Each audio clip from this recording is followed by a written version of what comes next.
BEGC 105 American ലിറ്ററേച്ചറിൽ നമ്മൾ block 4 poem സെക്ഷനിൽ Walt വിറ്റ്മാൻ്റെ passage to India, അതേപോലെ ഓ ക്യാപ്റ്റൻ ഈ രണ്ട് പോയംസാണ് വാൾട്ട് വിറ്റ്മാൻ ആയിട്ടുള്ളത്. അപ്പോൾ അതാണ് നമ്മളിവിടെ അനലൈസ് ചെയ്യാൻ പോകുന്നത്. ബ്രഹ്മാനാമത്ര ഞാൻ ആൾറെഡി അപ്ലോഡ് ചെയ്തിട്ടുണ്ടായിരുന്നു. അപ്പോൾ ഈ മൂന്ന്, പിന്നെ ഇനി എമിലി ഡിക്കിൻസൺസിൻ്റെ ഒരു സെക്ഷനും കൂടി ഉണ്ട്. ഈ മൂന്നെണ്ണം കറക്റ്റായിട്ട് പഠിച്ചാൽ തന്നെ ആക്ച്വലി നമുക്ക് പാസ്സാവാനുള്ള മാർക്ക് കിട്ടും എന്നുള്ളതാണ് സത്യം കേട്ടോ. ഈ പോയം സെക്ഷൻ വളരെ ഇമ്പോർട്ടൻ്റ് ആണ്. പിന്നെ നമുക്കൊരു പോയംസ് ലൈൻസ് തരും, അത് നമ്മൾ ഐഡൻറ്റിഫൈ ചെയ്തെങ്ങാണ്ട് അത് ഏത് പോയത്തിലേതാണെന്നും പിന്നെ അത് എഴുതിയ ആളെക്കുറിച്ചൊരു ഇൻട്രൊഡക്ഷൻ നമുക്കും അതേപോലെ ഏകദേശം കണ്ടൻറ്റ് എഴുതുകയാണെങ്കിൽ തന്നെ നമുക്ക് കുറച്ച് മാർക്ക് സ്കോർ ചെയ്യാൻ പറ്റും. അപ്പോൾ ഞാൻ ആദ്യമായിട്ട് അനലൈസ് ചെയ്യുന്നത് ഓ ക്യാപ്റ്റൻ മൈ ക്യാപ്റ്റൻ ആണ്. അപ്പോൾ ആദ്യം വാൾട്ട് വിറ്റ്മാനെ കുറിച്ചൊന്ന് പറയാം. വാൾട്ട് വിറ്റ്മാൻ എന്ന് പറയുന്നത് 1819 ജനിച്ച് 1892 മരിച്ച ആളാണ്. 1868 അദ്ദേഹം പാസേജ് ടു ഇന്ത്യ എഴുതുന്നത്. ഓ ക്യാപ്റ്റൻ എഴുതുന്നത് 1865 കാരണം 1860 ടു 1865 വരെയാണ് അവിടെ അമേരിക്കയിലെ USA പ്രസിഡൻ്റായ എബ്രഹാം ലിങ്കൺ അവിടെ ഭരിക്കുന്നത്. അദ്ദേഹം ആണ് അവിടെ സ്ലേവറി അബോളിഷ് ചെയ്ത ആൾ. അദ്ദേഹം നമുക്ക് എല്ലാവർക്കും അറിയാം, അദ്ദേഹം അടിമത്തം മോചിപ്പിച്ച ആളാണെന്നുള്ളത് നമ്മളൊക്കെ പണ്ട് ഹിസ്റ്ററിയിൽ പഠിച്ചതാണ്. അപ്പോൾ എബ്രഹാം ലിങ്കൺ എന്ന് പറയുന്നത് അദ്ദേഹം വളരെയധികം one of the prominent president among American presidents ആണ് അദ്ദേഹം. അപ്പോൾ നമ്മൾ അദ്ദേഹത്തെക്കുറിച്ച് പറഞ്ഞു. പിന്നെ അദ്ദേഹം പറഞ്ഞത് എബ്രഹാം ലിങ്കൺ അല്ല, വാൾട്ട് വിറ്റ്മാനെ കുറിച്ച് പറയുകയാണെന്നുണ്ടെങ്കിൽ അദ്ദേഹം ഫ്രീ വേഴ്സിൻ്റെ ഒരു ഫാദർ ഓഫ് ഫ്രീ വേഴ്സ് ആണ് അറിയപ്പെടുന്നത്. അതേപോലെ രവീന്ദ്രനാഥ ടാഗോർ അദ്ദേഹത്തെക്കുറിച്ച് പറഞ്ഞൊരു ലൈൻ ഉണ്ട്.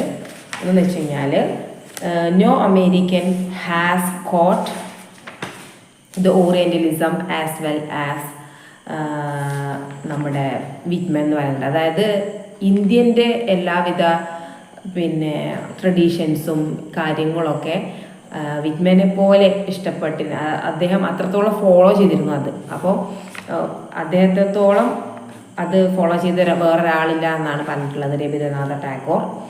പിന്നെ അദ്ദേഹത്തിൻ്റെ ഫസ്റ്റ് ഒരു മാഗ്നം ഓപ്പസ് എന്ന് പറയുന്നത് 1855 പുറത്തിറങ്ങിയ ലീവ്സ് ഓഫ് ഗ്രാസ് ആണ് അദ്ദേഹത്തിൻ്റെ മാഗ്നം ഓപ്പസ് ആയിട്ട് വരുന്നത്. പിന്നെ ഇത്രയും കാര്യങ്ങൾ വിറ്റ്മാനെ കുറിച്ച് പറഞ്ഞതിന് ശേഷം നമ്മൾ ഓ ക്യാപ്റ്റനെ കൊണ്ട് പറയാം കേട്ടോ. അപ്പോൾ ഓ ക്യാപ്റ്റൻ മൈ ക്യാപ്റ്റൻ എന്ന് പറയുന്നത് അതിൽ കൂടുതൽ പോയംസും വരുമ്പോൾ ഓ ക്യാപ്റ്റൻ മൈ ക്യാപ്റ്റൻ വെച്ചാണ് തുടങ്ങും, അല്ലെങ്കിൽ ഓ ക്യാപ്റ്റൻ എന്നൊക്കെ അതിലുണ്ടാകും. അല്ലെങ്കിൽ ഞാൻ വന്നിട്ടുള്ള ലൈനിൽ കണ്ടിട്ടുള്ളത് ബട്ട് ഓ ഹേർട്ട് എന്നുള്ള ആ വാക്കൊക്കെയാണ് ഞാൻ കണ്ടിട്ടുള്ളത്. അപ്പോൾ നമ്മൾ ഏകദേശം എല്ലാ പോയംസും നമ്മൾ വായിക്കണം, എന്നാൽ മാത്രമേ അത് ഏത് പോയത്തിൽ നിന്നാണ് നമുക്ക് അറിയാൻ പറ്റുള്ളൂ ആ ലൈനുകളിൽ. അപ്പോൾ ഇതിൽ കൂടുതലും ക്യാപ്റ്റൻ എന്നുള്ള ലൈന് വരുന്നുണ്ട്. അതേപോലെ ഈ ഓ ഹേർട്ട് എന്നുള്ളത് വന്നതായിട്ട് ഞാൻ കാണുന്നുണ്ട് കേട്ടോ. അപ്പോൾ നിങ്ങൾക്ക് എക്സാമിന് ഹെൽപ്ഫുൾ ആവുന്ന രീതിയിലാണ് അങ്ങനെ പറയണത്.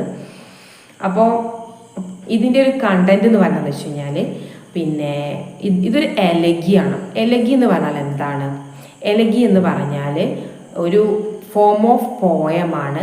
മരിച്ചു കഴിഞ്ഞ ആൾക്കാർക്ക് വേണ്ടിയിട്ട് എഴുതുന്ന ഒരു ലാമെൻറ്റേഷനാണ്. അതേപോലെ നമ്മളെ വിധവടായിട്ടുള്ള ഒരാൾ മരിച്ചിട്ടുണ്ടെങ്കിൽ അയാൾക്ക് വേണ്ടിയിട്ട്, അയാളുടെ ഓർമ്മയ്ക്ക് വേണ്ടിയിട്ട് നമ്മൾ അതിനുശേഷം എഴുതുന്ന ഒരു സംഭവമാണ് എലഗി എന്ന് പറയുന്നത്. അപ്പോൾ അതിൽ നമ്മുടെ ആ ഒരു ഗ്രീഫായിരിക്കും കൂടുതൽ എക്സ്പ്രസ് ചെയ്തിരിക്കുക, നമ്മുടെ വേദന ആയിരിക്കും എക്സ്പ്രസ് ചെയ്തിരിക്കുക. അതേപോലെ അയാളുടെ കുറിച്ചുള്ള മെമ്മറീസ് ആയിരിക്കും എക്സ്പ്രസ് ചെയ്തിരിക്കുക. അപ്പോൾ അതാണ് എലഗി എന്ന് പറയുന്നത്.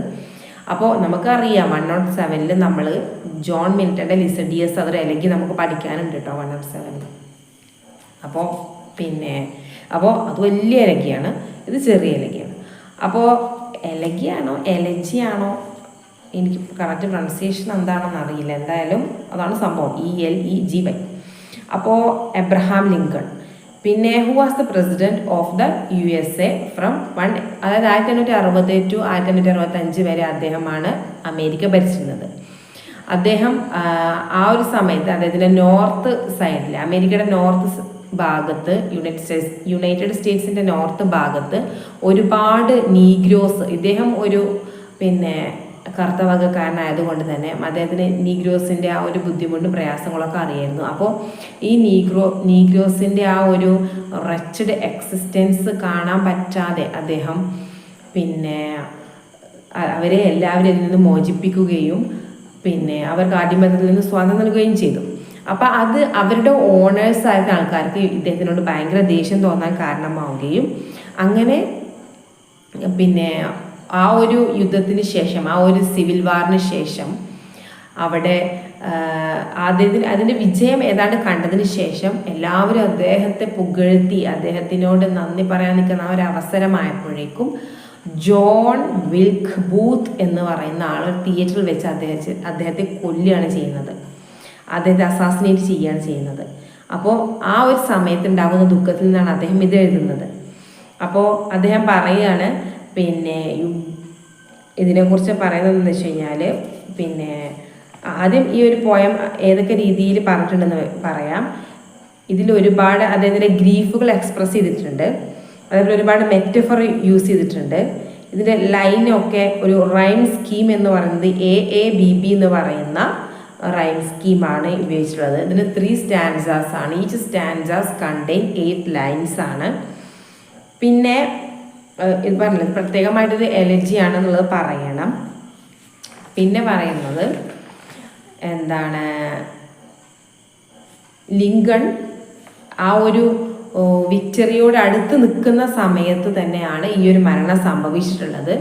അതേപോലെ ആ ഒരു പിന്നെ അദ്ദേഹത്തിന് വളരെയധികം ആരാധന ഉണ്ടായിരുന്നൊരു കഥാപാത്രമാണ് ലിങ്കൺ. വിറ്റ്മാനെ സംബന്ധിച്ചിടത്തോളം അതൊരു പേഴ്സണൽ ലോസ് ആണ്. അതേപോലെ തന്നെ അത് മൊത്തത്തിൽ ആ ഒരു രാജ്യത്തിൻ്റെ ഒരു വിങ്ങലായിട്ടാണ് അദ്ദേഹം ഇവിടെ അവതരിപ്പിച്ചിട്ടുള്ളത്. പിന്നെ അതേപോലെ അദ്ദേഹം ഓ ക്യാപ്റ്റൻ എന്ന് മെറ്റഫർ ചെയ്താണ് പറയുന്നത്. ക്യാപ്റ്റൻ എന്ന് അദ്ദേഹം ഉദ്ദേശിക്കുന്നത് ലിങ്കണയെയും അതേപോലെ ഈ ഷിപ്പിൻ്റെ ക്യാപ്റ്റനായിട്ടാണ് ഇവിടെ അദ്ദേഹം പറയുന്നത്. അപ്പോൾ ഷിപ്പിനെ അദ്ദേഹം ഉദ്ദേശിക്കുന്ന യുണൈറ്റഡ് സ്റ്റേറ്റ്സിനെയും പിന്നെ വിക്ടറിയെ പറയുന്നുണ്ട്. അത് പിന്നെ അതായത് പ്രൈസ് എന്ന് പറയുന്നുണ്ട്. ആ പ്രൈസിനെ യുണൈറ്റഡ് വിക്ടറിനെ, അതായത് ആ ഒരു വാറിൽ അദ്ദേഹം വളരെ ബ്രേവായിട്ട് സ്കിൽഫുള്ളി ആ ഒരു വാറ് വിജയിക്കുകയും പിന്നെ at the very moment of that triumph ആണ് അദ്ദേഹത്തെ കൊല്ലുന്നത്. അപ്പോൾ ആ ഒരു സംഭവമാണ് വേദനാജനകമായിട്ട് പറയുന്നത്. കാരണം ഹോൾ യുണൈറ്റഡ് സ്റ്റേറ്റിലുള്ള മുഴുവൻ സിവിലിയൻസും അദ്ദേഹത്തെ ഒന്ന് ആദരിക്കാൻ വേണ്ടി നിൽക്കുന്ന വെമ്പുന്ന ആ ഒരു അവസരമായപ്പോഴേക്കും അദ്ദേഹത്തെ പെട്ടെന്ന് അസാസിനേറ്റ് ചെയ്യപ്പെട്ടു. ആ ഒരു വിഷമാണ് ഈ എലജിൽ കംപ്ലീറ്റ് അദ്ദേഹം പറയുന്നത് കേട്ടോ. അപ്പോൾ ഓ ക്യാപ്റ്റൻ ജസ്റ്റ് ഒന്ന് വായിക്കുക, ഞാൻ ഈ പറഞ്ഞ കണ്ടന്റ് ഒന്ന് മനസ്സിൽ വെക്കുക. ഇത്രയും കാര്യങ്ങളാണ് ഇത് ചെയ്യാനുള്ളത്. പിന്നെ ഇനി നമുക്ക് അടുത്ത ഇതിലേക്ക് പോകാം. Passage to India. അത് കുറച്ച് വലുതാണ്. വലുതെന്ന് പറഞ്ഞാൽ നമുക്കറിയാം 152 മുതൽ 160 വരെയുള്ള വലിയൊരു പോയം. അപ്പോൾ ഈ പോയത്തിൽ ഞാൻ ക്വസ്റ്റ്യൻസൊക്കെ നോക്കിയപ്പോൾ കണ്ടത് പാസേജ് ടു ഇന്ത്യയിൽ സിംഗിങ് മൈ ഡേയ്സ് എന്ന് പറഞ്ഞിട്ടുള്ള ആ ഒരു ഫസ്റ്റത്തെ പിന്നെ ലൈൻസും അതേപോലെ പാസേജ് ടു ഇന്ത്യ എന്ന് പറയുന്ന ഒരുപാട് ലൈൻസും ദ പാസ്റ്റ് എന്ന് പറയുന്ന ലൈൻസ്, ഈ ലൈൻസൊക്കെ വന്നാൽ ഇതാണ്. അതേപോലെ സൂയസ് കനാൽ എന്ന് പറയുന്നത് പാസേജ് ടു ഇന്ത്യയിൽ വരുന്ന ഒരു ലൈനാണ് കേട്ടോ. അതായത് ഇത് മൊത്തത്തിൽ ഒരു ഇൻവെൻഷനാണ് ഇതിൻ്റെ തീം എന്ന് പറയുന്നത്. അപ്പോൾ വിറ്റ്മാൻ എന്ന് പറയുന്ന ആൾ പിന്നെ വളരെയധികം ഇൻവെൻഷൻസിന് ഇഷ്ടപ്പെട്ടിരുന്ന ഒരാളാണ്. അദ്ദേഹം ഈ സിംഗിങ് മൈ ഡേയ്സ് 6 സെക്ഷൻസ് ആയിട്ടാണ് കേട്ടോ ഈ പോയം വരുന്നത്. അപ്പോൾ ആ ഒരു 6 സെക്ഷനിലും ഏകദേശം വരുന്ന കണ്ടന്റുകൾ എന്തൊക്കെയാണെന്നുള്ളത് നമുക്ക് മനസ്സിലാക്കുകയാണ് വേണ്ടത്.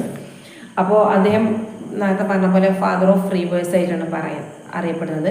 അതേപോലെ ഈ ഒരു എന്താണ് സ്റ്റോറിയിൽ he incorporate with realism and transcendentalism in his writings. അപ്പോൾ ഈ റൈറ്റിങ്സിൽ അത് രണ്ടും വരുന്നുണ്ട്, റിയലിസവും ട്രാൻസെൻഡന്റലിസവും വരുന്നുണ്ട്.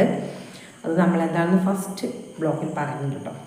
പിന്നെ നമ്മളിതിൻ്റെ പാസേജ് ടു ഇന്ത്യ എന്ന് പറയുമ്പോൾ നമ്മൾ വിചാരിക്കും ഇത് ഇന്ത്യയെക്കുറിച്ചാണ് എന്ന് പറയുന്നത്. പക്ഷേ ഇത് ഇന്ത്യയെക്കുറിച്ചല്ല. ഇന്ത്യ എന്ന് പറയുന്നത് ഇവിടെ സെറ്റിംഗ് ആയിട്ട് വരുന്നൊന്നുമില്ല, ഒരു മെറ്റഫറായിട്ടാണ് ഇന്ത്യയെ പറയുന്നത്. പിന്നെ ഇത് മൊത്തത്തിൽ ത്രൂ ഔട്ട് ടൈമാണ് ഇതിൻ്റെ സെറ്റിംഗ് എന്ന് പറയുന്നത്. അതായത് ആൻഷ്യൻ്റ് ഹിസ്റ്ററി തൊട്ടും ഇപ്പോഴുള്ള മോഡേൺ വണ്ടേഴ്സും, ഇപ്പോഴുള്ള മോഡേൺ വണ്ടേഴ്സ് എന്ന് പറയുന്നത് അദ്ദേഹം ജീവിച്ച കാലഘട്ടത്തെ മോഡേൺ വണ്ടേഴ്സാണ് പറയുന്നത്. പിന്നെ ഇനി അദ്ദേഹം പറയാണ് അൺഎക്സ്പ്ലോർഡ് ആയിട്ടുള്ള ഫ്യൂച്ചറിൻ്റെ വണ്ടേഴ്സിനെ കുറിച്ചും. ഈ 3 കാര്യങ്ങളെയുമാണ് ഇത് കംപ്ലീറ്റ്ലി അദ്ദേഹം ഇതിൽ എക്സ്പ്ലോർ ചെയ്തിരിക്കുന്നത്. ഇതിലാണ് ഈ പോയമത്തിൽ കവർ ചെയ്യുന്നത് അങ്ങനെയാണ്. പിന്നെ ഫസ്റ്റ് പാരഗ്രാഫിൽ അദ്ദേഹം എൻജിനീയേഴ്സിനെ ഒക്കെ പ്രൈസ് ചെയ്തു. പിന്നെ അവരുടെ ഇൻവെൻഷൻസ്, ഇതിൽ കൂടുതലും ഇതിനെക്കുറിച്ച് നമ്മൾ എഴുതുമ്പോൾ തന്നെ ഇതിൻ്റെ തീം എന്ന് പറയുന്നത് ഇൻവെൻഷൻ ആണെന്നും ഇതിൽ ഇദ്ദേഹം എൻജിനീയേഴ്സിനെയും അതേപോലെ അന്നത്തെ ആ ഒരു കണ്ടുപിടുത്തങ്ങൾ ഇൻവെൻഷൻസിനെയും വല്ലാണ്ട് പ്രൈസ് ചെയ്യുന്നു, അതിലൊരുപാട് ഹാപ്പി ആവുന്നതുമാണ് ഇതിൽ പ്രധാനമായിട്ട് നമ്മൾ പറയേണ്ട ഒരു പോയിന്റ് എന്ന് പറയുന്നത്. പിന്നെ അതേപോലെ അദ്ദേഹം സൂയസ് കനാൽ തുറന്നത്, അതേപോലെ ഓപ്പണിംഗ് ഓഫ് സൂയസ് കനാൽ, അതേപോലെ road, railway, wire, cables connections, ഈ സംഭവങ്ങൾ കണ്ടുപിടിച്ചതിൽ അദ്ദേഹം വളരെ ഹാപ്പി ആയിരുന്നു. കാരണം അദ്ദേഹം ഉദ്ദേശിക്കുന്നത് ഈസ്റ്റും വെസ്റ്റും എന്നൊക്കെ പറയുന്നതൊക്കെ ദൈവത്തിന്റെ സൃഷ്ടികൾ തന്നെയാണ് അല്ലെ. ഈസ്റ്റ് എന്ന് പറയുന്നത് എന്താണ്? നമ്മളാണ്, ഏഷ്യൻ കൺട്രീസാണ് ഈസ്റ്റിൽ വരുന്നത്.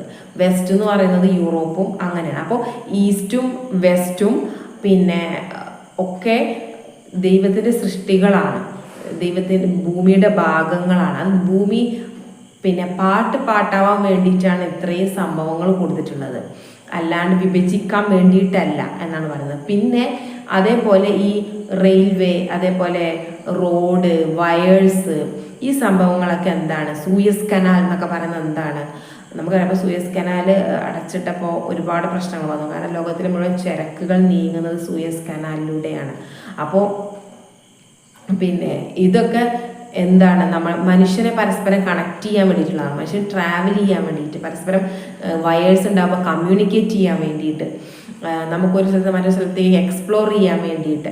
അപ്പോൾ എല്ലാവരും യുണൈറ്റഡ് ആവാൻ വേണ്ടിയിട്ട് ഉള്ള ഇൻവെൻഷൻസ് ആണ് ഇതൊക്കെ. അപ്പോൾ ആ ഇൻവെൻഷൻസ് കണ്ടുപിടിച്ച എൻജിനീയേഴ്സിനെ അദ്ദേഹം പ്രൈസ് ചെയ്തുകൊണ്ടേ ഇരിക്കുകയാണ്. അതാണ് ഇതിന് പ്രധാനപ്പെട്ട ഒരു പോയിന്റ് എന്ന് പറയുന്നത്. പിന്നെ എന്താണ്, ഫസ്റ്റ് പാരഗ്രാഫിൽ ഈ ഒരു പ്രൈസിങ് തന്നെയാണ്, എൻജിനീയേഴ്സിനെ ഇൻവെൻഷൻസിനെയൊക്കെ അദ്ദേഹം പ്രൈസ് ചെയ്യണം. എസ്പെഷ്യലി വയർ, റോഡ്, റെയിൽവേ ഒക്കെ അദ്ദേഹം പ്രൈസ് ചെയ്തുകൊണ്ടിരിക്കുകയാണ്. അതൊക്കെ വലിയ അച്ചീവ്മെൻ്റ് ആയിട്ട് കാണുകയാണ് അദ്ദേഹം. പിന്നെ അതേപോലെ പാസ്റ്റിനെ വളരെ ഡീറ്റെയിൽ ആയിട്ട് കാണുന്നുണ്ട്. പ്രസൻറ്റ് എന്ന് പറയുന്നത് ഔട്ട് ഗ്രോത്ത് ഓഫ് പാസ്റ്റ് എന്ന് അദ്ദേഹം പറയുന്നുണ്ട്. പിന്നെ ഫ്രീ വേഴ്സ്, അതേപോലെ പേഴ്സോണിഫിക്കേഷൻ, മെറ്റഫർ ഒക്കെ ഇതിൽ ഉപയോഗിക്കുന്നുണ്ട്. പിന്നെ ഈസ്റ്റ് ഇന്ത്യയും വെസ്റ്റ് ഇന്ത്യ ആ ഒരു കണക്ഷൻസ് അദ്ദേഹം ഇവിടെ പറയുന്നുണ്ട്. പിന്നെ അതേപോലെ ഞാൻ പറഞ്ഞില്ലേ സൂയസ് കനാലും കേബിൾ, അതൊക്കെയാണ് ഈസ്റ്റും വെസ്റ്റും തമ്മിലുള്ള കണക്ഷൻ പോസിബിൾ ആക്കിയെന്ന് അദ്ദേഹം പറയുന്നുണ്ട്. പിന്നെ ഇനിയും ഇപ്പോൾ പ്രസൻറ്റിൽ പാസ്റ്റിനേക്കാളും അച്ചീവ്മെൻറ്റ്സ് കൊണ്ടുവരാൻ പറ്റും എന്ന് അദ്ദേഹം പറയുന്നുണ്ട്. പിന്നെ ഇതിലിങ്ങനെ 2 എന്ന് പറഞ്ഞ് കൊടുത്തിട്ടുണ്ട്. അതേപോലെ passage O soul to India എന്ന് പറഞ്ഞാണല്ലോ സെക്ഷനില്ലേ, അവിടെ പറയുന്നത് എന്താ വെച്ച് കഴിഞ്ഞാൽ ഇന്ത്യയെ മെറ്റഫർ ചെയ്യാണ്. അതായത് അദ്ദേഹം ഇന്ത്യയിലേക്ക് ട്രാവൽ ചെയ്തിട്ടുണ്ട്. ഇന്ത്യയിലെ myths, fables, old traditions, stories, temples, landscapes ഒക്കെ അദ്ദേഹം കണ്ടിട്ടുണ്ട്. അതെല്ലാം അദ്ദേഹം ഒരുപാട് ഇഷ്ടപ്പെട്ടിട്ടുണ്ട്.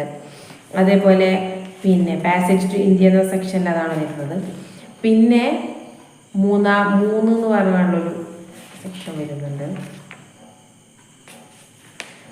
6 വരെ ഇവിടെ കൊടുത്തിട്ടുണ്ട് സംഭവം.